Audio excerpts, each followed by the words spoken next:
ملتی ہے۔ مسلم شریف میں یہ حدیث پاک ہے جو حدیث شریف کی بہت بڑی کتاب ہے، اور اس حدیث کے راوی حضرت ابن مسعود رضی اللہ تعالیٰ عنہ جو ایک صحابی ہے، وہ صحابی عرض کرتے ہیں اللہ کے نبی سرور کائنات صلی اللہ تعالیٰ علیہ وسلم نے ارشاد فرمایا حج اور عمرے کو متصل کیا کرو، ساتھ میں کیا کرو۔ جو لوگ حج کر لیتے ہیں یا عمرہ کر لیتے ہیں ان کے گناہ کس طرح سے مٹتے ہیں، وہ حضرت ابو عبداللہ ابن مسعود کہتے ہیں کہ اللہ کے نبی نے فرمایا ان کے گناہ اس طرح سے مٹتے ہیں جس طرح کے بھٹی سونے اور چاندی کے میل کو دور کر دیتے ہیں، اس طرح ان کے گناہ دھل جاتے ہیں۔ الحمدللہ۔ اب یہ شعر سنیے، میری دلکشی ہے نبی کی گلی میں طبیب جہاں سے، بڑا پیارا شعر ہے، آپ کو آخرت یاد دلا دے گا۔ طبیب کا معنی ڈاکٹر اور جہاں کا معنی دنیا۔ دنیا کے ڈاکٹروں سے ہمیں کیا لینا دینا ہے؟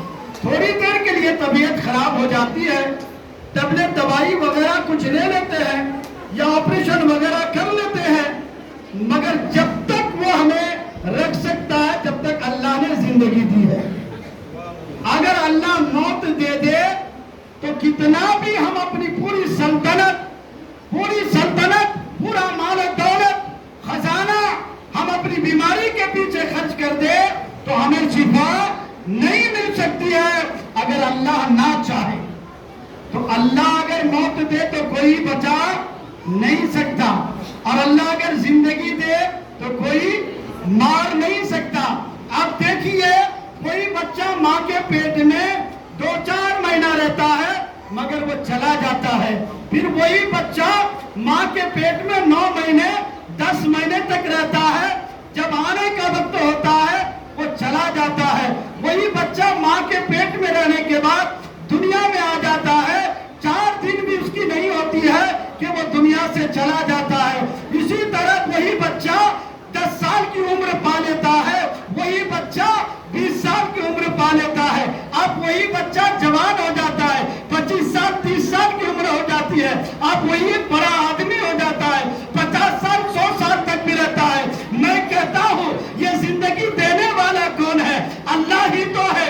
اللہ زندگی دیا ہے تو کوئی مار نہیں سکتا ہے، اس لیے رب کی بارگاہ میں دعا کرو، اے پروردگار عالم تو نے پیدا کیا ہے تو مولا تو میری زندگی میں بھی برکت عطا فرما، تو نے مجھے پیدا کیا ہے میری زندگی میں برکت دیا ہے تو مجھے عزت اور شہرت بھی عطا فرما۔ پروردگار تو نے مجھے پیدا کیا ہے، سب کچھ تو نے مجھے عطا کیا ہے، اے پروردگار تو تیرا محتاج بنا، کسی کا محتاج نہ بنا۔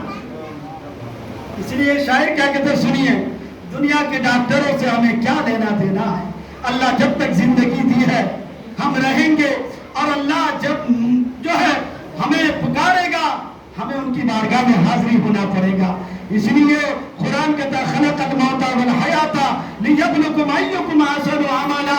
اللہ نے موت اور زندگی اس لیے دی ہے تاکہ انسان سے امتحان لیا جائے، اس سے آزمائش لی جائے وہ عمل کے اعتبار سے بہتر ہے یا نہیں ہے۔ الحمدللہ اپنا مال و دولت خرچ کر کے آج کوئی کعبہ شریف کے طواف کے لیے جا رہے ہیں، کوئی مدینے کی حاضری کے لیے جا رہے ہیں، الحمدللہ ان کو یہ معلوم ہے کہ یہ خرچ کرنا ہمارے لیے بخشش کا ذریعہ ہے، یہ کعبے کا طواف ہمارے لیے بخشش کا ذریعہ ہے، یہ مدینے کی حاضری ہمارے لیے سلامتی کا ذریعہ ہے۔ شعر سنیے، بڑی دلکشی ہے نبی کی گلی میں، یہ شعر آئیے، طبیب جہاں سے ہمیں کیا سروکا۔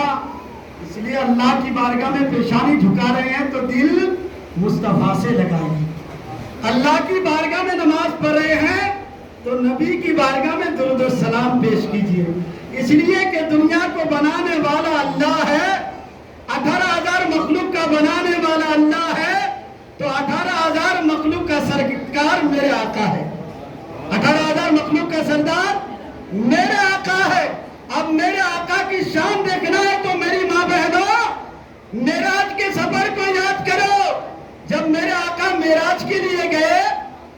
ساتوں زمین کے اوپر، ساتوں آسمان کے اوپر، اور میرے آقا کہاں پہنچے؟ سدرۃ المنتہا، عرش اعظم، وہاں سے کوئی جگہ نہیں۔ اب میرے آقا عرش اعظم پر اپنا قدم مبارک رکھے ہیں۔ پروردگار عالم فرماتا ہے اے میرے محبوب، میں تیری عظمت بتا رہا ہوں، پورے 18,000 مخلوق تیرے تلووں کے نیچے ہے۔ میرے آقا کے تلوے کے نیچے پورے 18,000 مخلوق ہے۔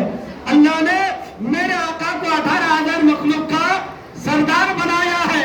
تو یہ شعر سنیے، طبیب جہاں سے ہمیں کیا سروکا، طبیب جہاں سے ہمیں کیا سروکا، کیوں کہ شفاعت رہا ہے نبی کی گلی میں، کہ شفاعت رہا ہے نبی کی گلی میں، بڑی دلکشی ہے نبی کی گلی میں۔